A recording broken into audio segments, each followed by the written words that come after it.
Welcome to Scanner School. This is session number 155. Today we're talking about Uniden's Close Call. Before we start this week's podcast, I'd like to take a moment to thank our Patreon supporters. Patreon is a month-to-month sponsorship platform. We have 3 different support tiers, each with different benefits.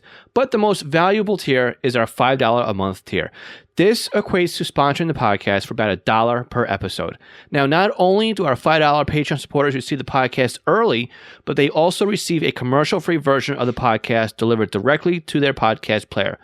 Some may say that the included Squelchy sticker pack that is mailed to your home is the best benefit of the $5 level, but I think it's the community or the club that is growing at this level.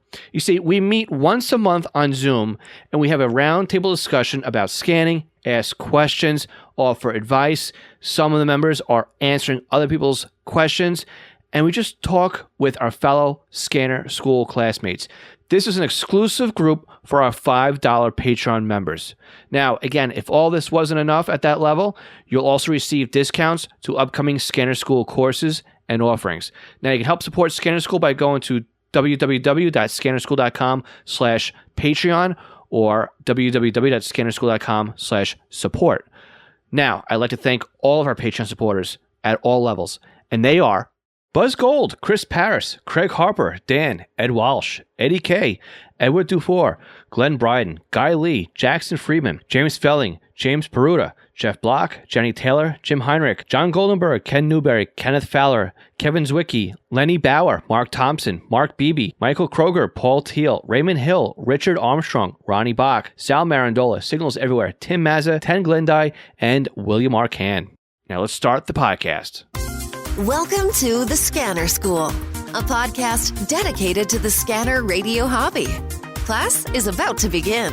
Here is your host, Phil Lichtenberger. Welcome to Scanner School. My name is Phil Lichtenberger, and this is Scanner School. We teach you everything you need to know about the scanner radio hobby. This podcast is sponsored by our Patreon supporters. Again, thank you, Patreon supporters, for your help to keep Scanner School going. And also, my other website, East Coast Pagers, your emergency alerting specialist. You can catch us at eastcoastpagers.com. So again, if this is your first week joining us for a class, or if you're a weekly listener, welcome to this week's podcast. And today we are talking about Uniden's Close Call. Now, if you are a Radio Shack, GRE, or Whistler user, don't fear, we've got you covered next week. But this week, we're keeping it just to Uniden's Close Call. Makes it easier for people to find the exact podcast they're looking for. But again, we're going to put these head-to-head also after we're done wrapping this up. So keep your ears out for that one as well. So again, going back to the topic here, we're talking about Close Call. And this is an option that is pretty much on just about every one of Uniden's current radio offerings. Not every single one, like the clock radios, the 355s. Those don't have Close Call enabled on them, but anything that has DMA in it, or even the SR30C, right? Let me take a look at it right here just so I can double check it with you guys as I'm talking to you. Yes, I can see it right here on this radio. As you can tell, ad-libbing off the script. So we're double checking things here on the fly. But yes, most of Uniden's radios do include a Close Call feature in it. And I'm actually trying to remember when Close Call first came about. And I'm thinking it was around the time frame of the Uniden BC246T, which would have put, what was it, probably an early version of the BCT15 was the radio, I guess the mobile radio at the time. And, the early versions of DMA scanning, I remember playing with that on my BR330T and whatnot. And it's a really cool way of finding out close frequencies that are close to you and that are also very strong. So what Close Call is not. This is something we need to clear and clarify right off the bat. So Close Call is not a solution for finding frequencies while you are traveling. Close Call doesn't work over large distances or on weak signals. This is why it's called Close Call. Now, again, going off the script here and being a little ad-lib here, as I'm saying these words here, I can very, very aware of my New York and Long Island accent here. You can't say close and call without sounding like I am where I am. So I apologize when I'm saying close call. I'm saying close call. Bear with me as we go through this podcast. I apologize. And actually, I don't apologize in advance for my accent, but it is, in my terms, close call. Get used to it. All right. So say you're traveling through, I don't know, an unknown towns while you're on a road trip, right? Now, I'm stuck on this, to be honest with you, with the close call. But anyway, so again, say you're traveling through an area, you don't know where you're traveling through. You never actually scanned these areas, right? Close call won't help you monitor the local agencies. It won't help you pick up the local police, the local fire, the local DOTs, anything like that, unless you were driving right next to an officer or a road crew or something like that, or pulled up to an accident scene, right? Close call isn't for those kinds of scenarios. Close call is not a spectrum analyzer, but it works very similar to that in that it finds the strongest signal over a set threshold inside the scanner over the noise floor that the scanner is also picking up. So basically, it's got to be X strong plus 1 plus the noise floor is a mathematical way of figuring this one out. But it works basically like the name on the tin says, right? It's for close communications. And we're talking about a couple of 100 feet line of sight tops. And we're going to talk about this in 1 second. So then how exactly do we use close call if it's not for finding the local police and the local fire and all that kind of stuff? Well, in my situation here, I'll give you 3 examples on how I have used close call in the past. Where I live, I am not too far at all from a local airport. It's Republic Airport in Farmingdale, New York. And I'm also a couple of blocks north of a state parkway and also a couple of blocks to the east of an expressway. So I have quite a few major roadways. I've got aviation overhead. And also what's interesting too is that when you've got major parkways, sometimes too, they're also used as routes locally across Long Island here, where you find helicopters flying back and forth east and west they travel the rich folks to and from work in the morning. So here's the deal, right? When you have parkways and you've got situations like this, sometimes you'll have an accident on the roadway. Sometimes you'll find out that you've got a traffic copter flying overhead. Sometimes you may find out you've got more than one traffic helicopter flying overhead when something really goes bad. Well, when I see a helicopter hovering overhead and staying there for quite some time, I will put my scanner on close call mode. 9 times out of 10, I will pick up something from that helicopter, whether they are talking to each other or they are talking back towards base or doing something, right? Because it's line of sight, I can see that helicopter out of my living room window, basically. I can hear it flying. I can see it. So the scanner is line of sight to it. It is close enough. That will work. Don't forget, too, they're overhead. So this changes the mathematical equation of how far close call will work in this scenario. So let's skew this up a little bit. I remember it was around Christmas time, so it was this time of year, a couple of years back, there was a weird-looking blimp, not like a Goodyear blimp, but something that looked like it was blown up in somebody's backyard. And, I mean, it was a commercial blimp. It was used for an event, and they were trying to fly back in towards Republic Airport. Again, not too far from me. And remember, a lot of the airlines, a lot of the planes and stuff, not so much planes, but helicopters, they fly over the parkway, right? It's their route in. Well, for some reason, there was a strong headwind that day, and the blimp was just hovering for a long, long time. And you can hear the engines accelerating and pulling back again, and this blimp was diving and going up and down. You could tell he was trying to find a current or something that would free him of his headwind. And he was up there for a while, and you could tell something was not right. So again, I grab the scanner, throw it in close call. What do I hear? I hear the pilot talking to his ground spotters. I hear him talking to the tower. I hear him calling out locations on the ground. And I'm thinking, this is getting interesting. Why is he calling out locations on the ground? Finally, I hear the pilot of the blimp say, there's a school down below at the ball field. I'm going to ditch there. And that's exactly what he did. He took the blimp down into a ball field because he couldn't make it back to the airport. Now, it was a safe landing and whatnot, but again, this was pretty interesting. Now, again, I saw it because, again, I heard the blimp in my living room. I could see it out my window. So the scanner is line of sight to what was going on. Again, this is how it works. So my third example, and one of my favorite examples in how I've used close call, and I've used close calls in other ways as well. But, I'll give you a bonus one. I didn't put this in my notes for today, but I'll give you a bonus one as well. But the third example, my favorite, is during Fleet Week. And Fleet Week kind of is Memorial Day weekend here in New York City area.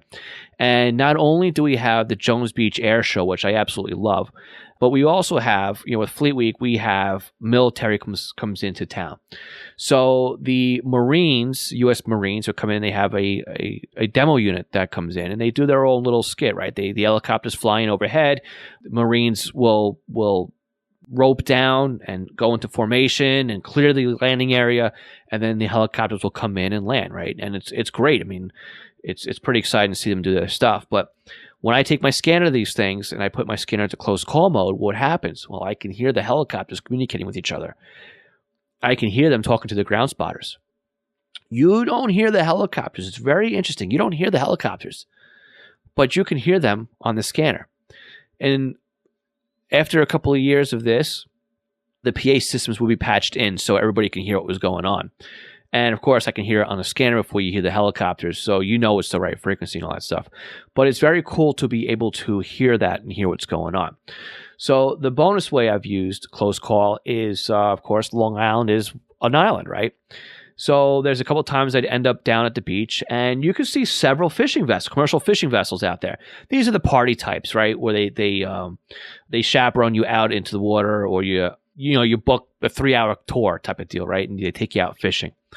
And what ends up happening is you'll be out there at the beach, and you got the scanner in hand type of deal, and you'll actually hear the captains of the boats talking to each other, right? So when they're dropping down and their customers are fishing, the captains are communicating, but they're not within the Marine band. They're just slightly above it in the Marine band, not where you'd expect to see them.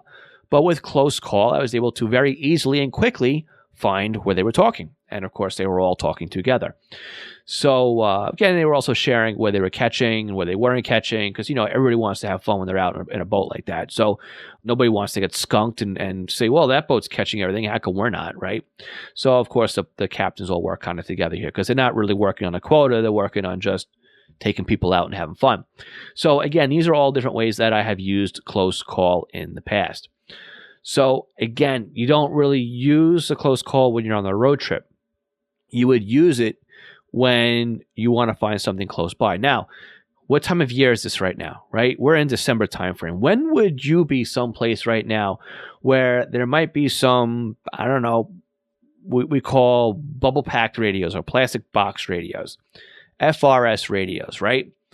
Well, it's shopping time. And if you're brave enough to go to a mall or go to an area that there's a lot of stores, or even if you just go to an area that has one store, has these radios, close call may be fun there as well. Think about it. You've got kids or a wife and you're stuck dragging the bags or sitting holding coats like that. A scanner on close call mode, you don't know what you're going to hear. It's a really interesting time to do something with close call mode. And it's an exciting way to actually break into it if you haven't done it already. So there's a couple of different methods of using close call, and we're going to hit those in just one moment. Did you know there are ways to help support the Scanner School podcast that doesn't take any time or any extra money on your part? If you go to scannerschool.com/support, you will find we have several ways that you can continue to do your online shopping and help support us. We have links to Amazon. If you click on our link before you go to Amazon, anything you buy from there will help support Scanner School. Now, if you're in the market for a brand new scanner, an antenna, other accessories, we have links to Scanner Master, where you can not only purchase a scanner and accessories, but you can also get your radio programmed. And by clicking on our link before you buy, you are helping to support the podcast. Now, if you're in the market for software, we have links to Butel. And if you want something new to you, we also have links to eBay. Again, just go to scannerschool.com/support before you make your purchases, and you are helping to support Scanner School at no additional cost to you. This session of Scanner School is sponsored by East Coast Pagers. Now, East Coast Pagers is one of my online companies, and we are a Unication, Apollo, and Swiss phone dealers serving the North American market. Now, if you're looking for a personal use pager or one for your department, we can get you a quote at the very best prices. So why does a company like East Coast Pagers support Scanner School? I think that every scanner radio user should at least put one pager in their collection of radios. The reason why is very simple. It frees up your scanner to just do scanning, and then you have one radio that's dedicated to your local fire activity. Now with a pager, you can have voice storage. You can do tone outs. You can keep it silent. You can go back the next day and listen to what you've missed overnight. It's more than you can do with an out-of-the-box scanner. And with today's pagers having multiple frequencies and even having multiple channels in a scan list, like the Unication G1 can do 8 channels in a scan list. It has 64 memory channels, and out of the box, it comes with 11 minutes of stored voice and a desktop charger. The G2s to G5s, they do P25 Phase 1 and Phase 2 in simulcast environments with stored voice, paging on conventional and P25. Oh, and they're upgradable too to DMR Type 1 and Type 2. They are more rugged than today's consumer-based scanners. And with a pager like a Swiss phone S-Quad, you won't even realize you're wearing one. It'll help keep you informed as to what's going on in your neighborhood. So again, eastcoastpagers.com or contact me directly, Phil at eastcoastpagers.com. Do you have a new scanner? You're having problems understanding how it works? Maybe you're new to the entire Home Patrol database of programming and you can't figure out Sentinel. Did you get a new SDR and you're trying to figure out how to install it? Or you want to learn how to use Unitrunker, DSD Plus, maybe set up a PieAware, or even just make some changes and you don't understand how the system and the equipment works? The podcast might be great for you, but maybe you need a little bit more of one-on-one help with setting something up. I'm available to do just that with you with our private tutoring sessions. You can book me online by going to scannerschool.com/consulting for a 1-hour session. And it's great because we can actually share computer screens remotely, and I can guide you through step by step as if I was sitting right next to you. So again, book me for an hour at scannerschool.com/consulting for your scanner radio one-on-one tutoring session. National Communications Magazine is your personal library of scanner, CB, GMRS, FRS, MURS, and two-way radio articles written by the best minds in the business over the past 3 decades. Your NatCom personal online access account allows you to download the newest issues of America's Hobby Radio magazine, as well as back issues too. So visit natcommag.com to download your free sample issues and sign up today. That's natcommag.com for National Communications Magazine. So close call may have different options on your scanner, depending on which scanner you have. And again, I believe at this point, most of the scanners that support close call all have these 3 features on them as well. So it's not something that might be a missing feature here. But there's three main ways that you can set your scanner for close call. You've got close call only, you've got close call priority, and you've got close call do not disturb.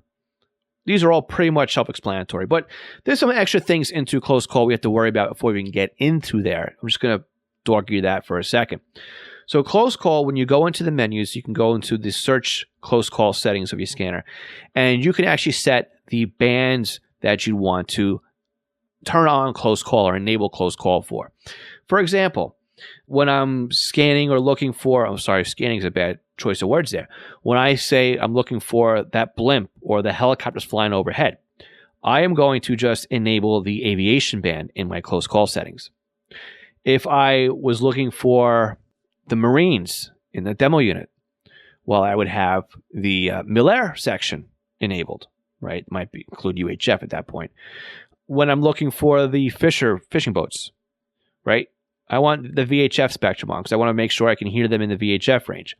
Who knows? Maybe now they're using FRS radios. I don't know. But if I don't enable it, I'm never going to find them.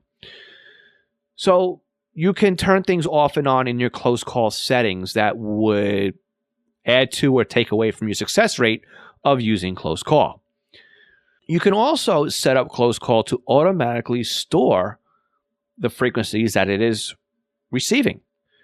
That's always cool because you can now log the frequencies as they come in and add them into a scan list.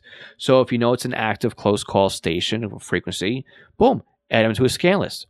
or they can be added to a search range as well. So basically, you can go into like a search and store, or scan with the close calls. Basically, what I'm trying to say here. So when you go back into your scan rate or your scan banks, you can have it pick up the close call hits as well.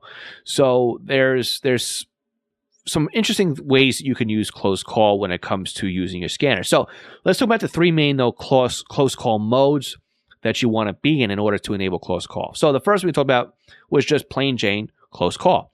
This is when you put the scanner in that mode and it's doing nothing other than being a close call receiver. It doesn't do anything else. In this here too, you can also adjust the bands you're going to monitor as well. When a close call is hit, you'll say, hey, close call found, hit E, and it will show you the frequency on the display and ask you if you want to log it usually, if you don't have the auto log turned on. Now, again, your scanner can do nothing else but close call when it is in this function mode here. Typically, I may use it like this because I'm not worried about scanning or searching if I just want close call. The second one is close call priority. This one I find to be the pain in the neck close call mode, which a lot of people accidentally put their scanners into this close call mode. And they say, hey, how come all of a sudden I'm picking up a radio station? Now, here's a little asterisk for you too. Lots of times FM broadcast stations can trigger a close call because they put out so much power, and sometimes you're close enough to it that the scanner is fooled by this and will trigger a close call on an FM broadcast station. Think FM radio. Typically, I make sure I don't have that in my close call banks. But again, people will ask, hey, how come my scanner all of a sudden gets a radio station, or it gets a frequency I don't have in memory, or every 2 seconds it's dropping what I'm listening to, goes silent, and then all of a sudden here I want to listen to again? Well, because close call priority mode basically works like the priority in your scanner for just regular priority or even weather priority mode. Every 2 seconds, it's going to stop listening to what it's listening to, go into priority mode, which in this case would be close call mode, look to see if there's anything that it's close to, and then go right back into scanning. So you're always going to get that picket fencing, or the right as it comes in and out of scanning into close call and back into scanning mode again. I always find this mode to be a real pain in the neck, and a lot of people accidentally enable it because they, like on the handhelds, they rest their fingers on the side of the radio, and of course Uniden in like the BR330s, the 346s, even the 396s. The function button was on the side of the scanner. You could pick it up, accidentally press the button, then you push the button on the front of the keypad that worked as the close call mode, and you'd accidentally enable close call mode on your scanner, which was a headache for a lot of people. And the third mode, though, is close call do not disturb, or close call DND. Close call DND basically means that the scanner will not go into close call mode while the current frequency or torque group is active. This eliminates the picket fencing or the constant 2-second drop carrier that you get when you're in priority mode, but you may miss close call because you're not in priority mode and you have to wait for the current transmission to cease in order to go into close call mode. Out of all three, my favorite would probably just be close call mode because I want to have more control over the scanner. I typically don't use close call priority. I would probably just go into close call DND or close call do not disturb if I really needed to scan or search with my close call mode. So there you have basically what close call is on your scanner. Is not a substitute for searching. Again, we've said before, the secrets are in the searches. This is to help you with searching, right? It's not really going to help you all that well when it comes to finding trunk systems or anything that's pretty far from you. It's one of those deals. You've got to be close by, strong enough, and whatnot. So use it in conjunction with your searches in order to find what might be close by. Now, again, too, you may find out that you are in a shopping mall and you are picking up things on search modes, but your close call never hit. Well, because the thresholds to say that it was close enough or strong enough was never triggered inside the scanner. Now, again, too, changing out your antenna, your height, the height of what you're trying to receive, the power levels, right? These are all different things that will affect how well or how poorly close call may work on your scanner. So as I said before, if you are using a Whistler, a GRE, or a Radio Shack scanner, don't worry. We've got you covered next week with the Signal Stalker and the Zeromatic tuning. That's going to come next week. So we wanted to split this podcast up, not to make it too long, but we figured a 3-part series would be great because in the end we can compare which one is actually the best. Stay tuned for that. So again, how did we do? Let us know. You can go to our website, leave a comment there, and also look at the session notes, scannerschool.com/session 155. Remember, you can also join us for that weekly Zello Nets. It's usually every Tuesdays, but we've been a little bit lax on that. You can go to scannerschool.com/Zello to find out more about that net. And again, if you're subscribed to the podcast, please make sure you share the podcast with somebody. I love teaching about the scanner radio hobby, and I need your help to help me reach more people. So if you know somebody who would benefit from the podcast, please share the podcast with them. So again, my name is Phil Lichtenberger, and this is Scanner School. We teach you everything to know about the scanner radio hobby. 73.